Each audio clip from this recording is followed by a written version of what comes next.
Hello everyone, welcome to GATE academy. Milind Verma here. और आज के क्लास में या फिर आज के हमारे शॉर्ट वीडियो में हम जानने वाले हैं कि हाउ टू प्रिपेयर या best way to prepare for RBG 2024 CBT 2 exam. Best way to prepare for कैसे, और मैं आपको कैसे बता सकता हूँ, बिकॉज यही प्रिपरेशन स्ट्रेटेजी का यूज करके मैंने आरआरबी जेई को क्लियर किया है। मैंने खुद आरआरबी जेई का एग्जाम क्लियर किया हुआ है। मैंने और भी बहुत सारे एग्जाम क्लियर किए हुए हैं, उसमें से एक आरआरबी जेई था जो लास्ट टाइम हुआ था 2019 वाला। ठीक है ना। तो मैंने क्या प्रिपरेशन स्ट्रेटेजी अपनी यूज की और किस तरीके से आप उस स्ट्रेटेजी को यूज कर सकते हो, कुछ अपने एंड से कुछ उसमें मॉडिफिकेशन कर सकते हो, है ना। वो हम लोग देख लेते हैं। ठीक, चलिए। तो बेस्ट स्ट्रेटेजी क्या है, अब कब होगा एग्जाम, कैसे होगा एग्जाम, कब आएगा रिजल्ट, ये सब चीजों के बारे में हम लोग ने ऑलरेडी एक लेक्चर में देख लिया था। हम लोग ने एक वीडियो बनाया था उसके ऊपर। तो एग्जाम कब होगा, तो एग्जाम मोस्ट प्रोबेबली क्या होगा, अप्रैल फर्स्ट वीक में। ठीक, हम लोग अभी के लिए एटलीस्ट इतना मान सकते हैं कि आप अप्रैल के फर्स्ट वीक तक के आप फ्री हो फॉर योर प्रिपरेशन। ठीक, अप्रैल फर्स्ट वीक तक आप फ्री हो फॉर योर प्रिपरेशन, बिकॉज मार्च में होने हैं आरपीएफ के एग्जाम, और मार्च के एग्जाम के बाद ही आपका ये अप्रैल में एग्जाम होगा। और अभी कुंभ मेला का जो सिनेरियो चल रहा है उसके अकॉर्डिंग हम लोग आप मान के चलो कि फेब में कोई एग्जाम हो नहीं सकता, बिकॉज अभी लोग जा ही नहीं पा रहे हैं वहां पे, है ना। तो एग्जाम पॉसिबल तो है नहीं वहाँ। तो जब वहाँ नहीं होगा तो बाकी जगह भी पॉसिबल नहीं है।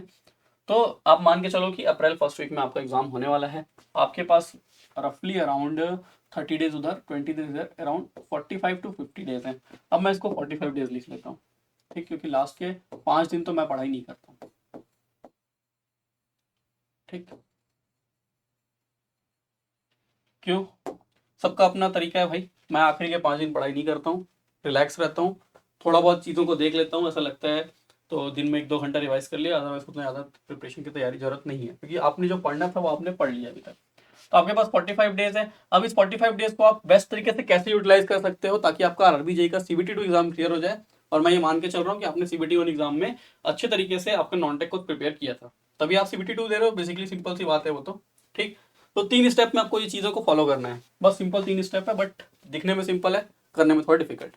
पहला चीज़ कि जो भी आपका थ्योरी वाला पार्ट था, जो भी आपने क्या किया था, जो आपका थ्योरी पार्ट थी, जैसा कि जो हम लोग अपने इलेक्ट्रिकल की बात करें तो हम लोग को basic electrical, electrical machines, measurement, basic electronics, power system, utilisation of electrical energy interaction, estimation costing, है ना। ये वाला पार्ट जो हमारा बेसिक थ्योरी है, जो हम लोग अपने से नोट्स बना के लिखे हैं हर चीज को, और अगर नहीं लिखे हो तो आप अभी स्टार्ट कर लो, है ना। तो आप अभी स्टार्ट कर लो, जो चीजें छूट गई है उसको कंप्लीट कर लो। तो आपको सबसे पहले थ्योरी वाला पार्ट को कंप्लीट करना है, कंप्लीट योर थ्योरी।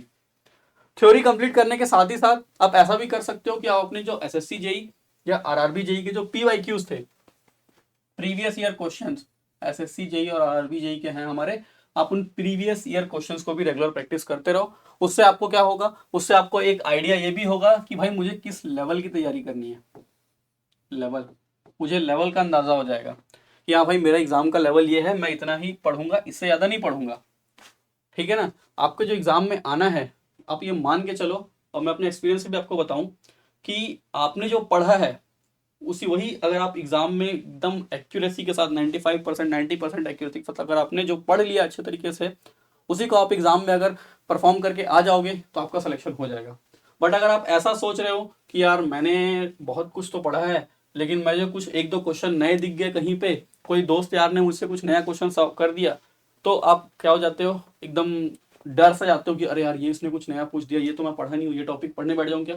तो बाकी जो आप अपनी प्रिपरेशन है, जो आपने अपनी तैयारी की थी, उसको छोड़ करके आप कुछ नया पढ़ने के चक्कर में लग जाते हो। तो ये चीज़ों को आपको अवॉइड करना है एग्जाम के टाइम पे। ठीक है ना। तो सबसे पहला चीज़ है आप अपने एग्जाम के लेवल के हिसाब से तैयारी करो। जेई का एग्जाम है, जेई के हिसाब से तैयारी करें, गेट के एग्जाम की तैयारी के हिसाब से तैयारी मत करिए। सिंपल सी बात है। आप सोच रहे हो कि आप उसमें चीज़ में एकदम मास्टर बन जाओगे, सिर्फ बेसिक इलेक्ट्रिकल इतना अच्छे से पढ़ लूँ कि सब सॉल्व हो जाएगा, तो सिर्फ पूरा सॉल्व थोड़ी होगा, आपका बाकी सब्जेक्ट भी तो बच रहा है ना। साथ ही साथ आपको क्या करना है, साथ ही साथ आपको जो अपना नॉन टेक है, जो आपने नॉन टेक इतने अच्छे तरीके से प्रिपेयर किया है और आपने सीवीटी 1 क्वालिफाई किया है, तो ये आपका नॉन टेक अच्छा था तभी आपने क्वालिफाई किया है।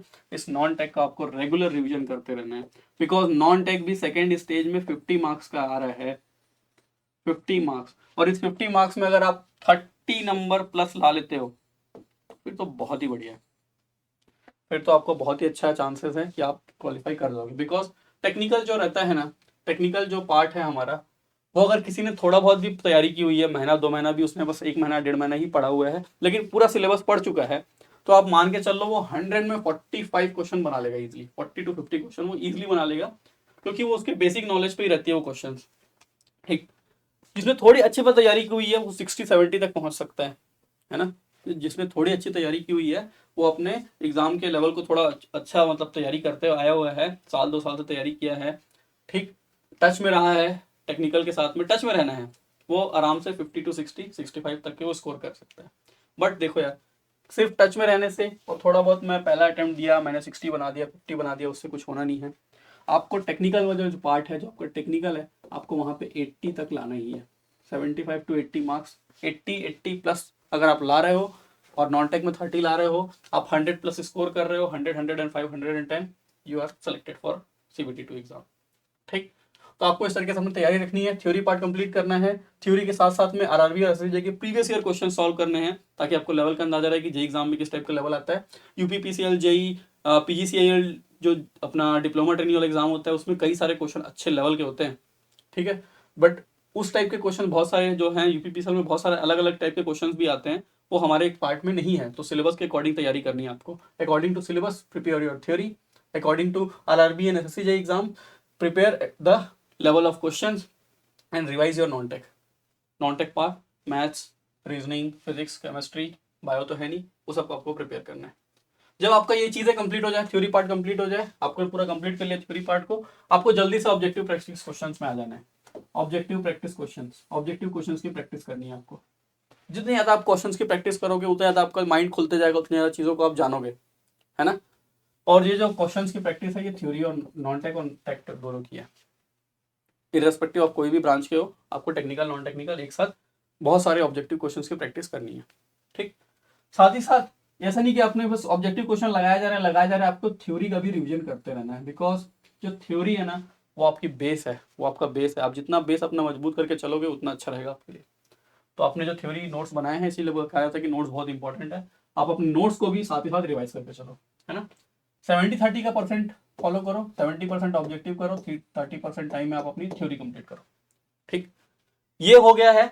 अगर आपने इसको अच्छे तरीके से कर लिया है तो आप उसके साथ में क्या कर सकते हो, मॉक देना स्टार्ट कर सकते हो, सेशनल मॉक्स, है ना, सब्जेक्ट वाइज मॉक्स ये दे सकते हो। आपने ऑब्जेक्टिव क्वेश्चंस भी ठीक ठाक लगा लिए, उसके बाद आप क्या करो, आप बस आखिरी में जो आपके पास 10 दिन बचते हैं, 10 से 15 दिन जो भी आपके पास आखिरी में एट द एंड बच रहे हैं, 5 दिन भी बच रहा है, आप मॉक लगाइए। ठीक है, मैं नहीं लगाता था, मेरा केस अलग है, मैं एक अलग इंडिविजुअल हूँ, आप एक अलग इंडिविजुअल, आप अपने अकॉर्डिंग तैयारी करेंगे, है ना, क्योंकि मेरी स्ट्रेटेजी आपके ऊपर फॉलो नहीं हो सकती, आपकी मेरे ऊपर फॉलो नहीं हो सकती। मैं आपको बता सकता हूँ कि क्या करना चाहिए, आप उसको आप अपने अकॉर्डिंग से डिजाइन करिए कि मैं ये काम इतने इतने समय में कर लूंगा। कोई अच्छा होगा, कोई बंदा कोई बहुत तेज होगा जिसका थ्योरी बहुत बढ़िया होगा, उसने थ्योरी अच्छे से कर लिया है, ठीक, लेकिन उसको क्या हो रहा होगा, ये नॉन टेक वाले पार्ट में इशू आ रहा होगा। कोई होगा जिसका नॉन टेक बहुत तगड़ा होगा, उसको थ्योरी वाले टेक्निकल वाले पार्ट में इशू आ रहा होगा। तो सब इंडिविजुअल अलग है, सबका अपना अपना सबको कैपेबिलिटी पता है कि मुझे क्या आता है क्या नहीं आता है ना। ऐसा कोई नहीं है जो तैयारी कर रहा हो उसको ये नहीं मालूम होगा कि मुझे क्या आता है क्या नहीं आता है, सब बस छुपाते हैं एक दूसरे से। आप अपने खुद से अपने आप से ही कहते हो कि मुझे ये आता है या मुझे नहीं आता है, आप जान रहे हो, बेटर जानते हो, है ना। तो लास्ट में आप दीजिए मॉक टेस्ट, ये सिंपल प्रोसेस है। कोई भी एग्जाम हो, कोई भी एग्जाम हो, चाहे आरआरबी जेई हो, एसएससी जेई हो, चाहे कोई सा भी एग्जाम हो, एक सिंपल तरीका है, इस तरीके से आप अपनी तैयारी को कंटिन्यू रखिए। ठीक है, एग्जाम आने वाला है, आपको मालूम है 45 to 50 डेज आपके पास हैं, तो आप उसको कितने बेटर अच्छे तरीके से यूटिलाइज कर सकते हो आपको करना है। इंपॉर्टेंट चीज आपको ध्यान रखनी है, ये नॉन टेक का रिवीजन आपको करते रहना है, ऑल्दो आपने पहले पढ़ा है, बट अगर आप उसका रिवीजन नहीं करोगे तो भूल जाओगे। 50 मार्क्स का नॉन टेक है, बहुत क्रूशियल पॉइंट, बहुत क्रूशियल है ये यहाँ पे आपके सेकंड स्टेज के एग्जाम में। साथ ही साथ आपने जो थ्योरी पढ़ चुके हैं उस थ्योरी को रिवाइज भी करते रहना है रेगुलरली, और ज़्यादा से ज़्यादा क्वेश्चंस बनाने और मॉक टेस्ट तो आपको देने ही देने हैं। चाहे आप शुरुआत कर लो, इस पार्ट को कंप्लीट करने के बाद ही मॉक टेस्ट देना स्टार्ट कर लो, या आप इन दोनों को कंप्लीट करके मॉक टेस्ट दो, बट मॉक टेस्ट दो। मॉक टेस्ट में होगा क्या, शुरुआत में हो सकता है कि आप सिर्फ क्या कर सकते हो, थ्योरी कंप्लीट करके अपना रिवीजन करके मॉक टेस्ट देने के लिए आ गए, तो हो सकता है आपके नंबर थोड़े कम है, बट कोई दिक्कत नहीं है। मॉक टेस्ट में हम लोग क्यों लेते हैं, मॉक टेस्ट अपनी एनालिसिस के लिए।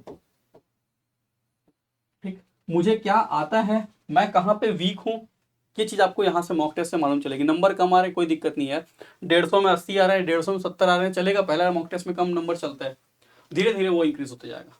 आप अपनी वीकनेस पे जब वर्क करोगे तो आपका मॉक टेस्ट में नंबर अपने आप बढ़ते जाएगा। जो टॉपिक आपसे यहाँ मॉक में नहीं बन रहे हैं उसका सॉल्यूशन प्रॉपरली आप चेक कर लो, आप सॉल्यूशन देख लो, नोट्स में उसके अकॉर्डिंग आपको जो चीज़ उसमें नहीं लिखी, आपने नोट्स में कुछ चीज़ इंक्लूड नहीं की थी, उसको आप इंक्लूड कर लो, है ना। तो बस यही तरीका है, और अगर आप इसको फॉलो करेंगे और अच्छे तरीके से मेहनत करेंगे तो आप जरूर आरआरबी जेईई का ये एग्जाम जो है अपना क्लियर कर लेंगे।